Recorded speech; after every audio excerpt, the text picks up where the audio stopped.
Le Burundi a organisé des élections législatives et locales le 5 juin 2025 dans un climat marqué par une grave crise économique avec des pénuries de carburant, de sucre et une forte inflation.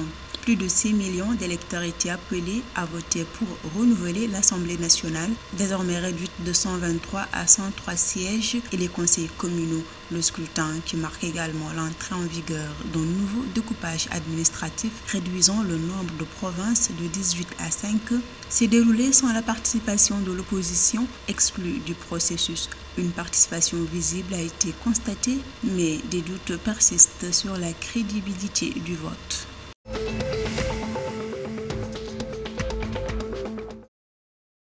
À Djibouti, le 3 juin 2025, les autorités en partenariat avec la Banque mondiale ont lancé l'atelier du projet Regional Drive. Cette initiative vise à renforcer la résilience des communautés pastorales face aux défis climatiques en facilitant l'investissement privé dans les chaînes de valeur de l'élevage. Le projet mise sur la modernisation du secteur pour soutenir un développement économique durable, mobilisant acteurs publics et privés autour de ce pilier de l'économie djiboutienne.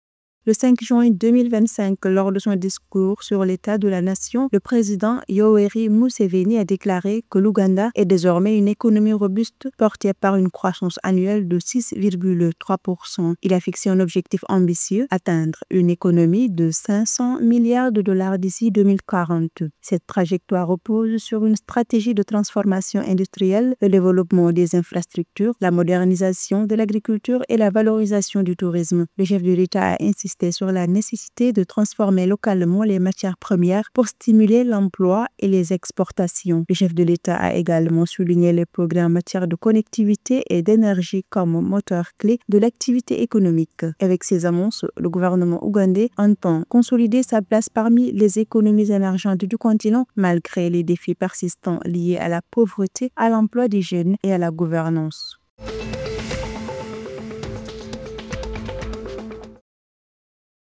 Au Kenya, le ministère de la Santé a annoncé le 6 juin 2025 la distribution imminente de 3,2 millions de doses de vaccins contre la polio et 3 millions de doses de vaccins BCG pour pallier une pénurie nationale affectant 12 comtés. Une réserve stratégique sera mise en place pour assurer un approvisionnement durable. Le ministère garantit qu'aucun enfant ne sera privé de vaccin grâce à un mécanisme de rattrapage actif. Le 6 juin 2025, Zamalek SC s'apprête à accueillir l'attaquant tanzanien Clément Mnzize en provenance des Young Africans. Connu pour sa vitesse, sa technique et son efficacité devant le but, Mnzize a souvent brillé dans les grands rendez-vous. Ce transfert intervient alors que le club Carotte prépare la Ligue des champions de la CAF. Son profil explosif pourrait bien faire la différence sur la scène continentale. Zamalek voit en lui un élément clé pour sa conquête des titres.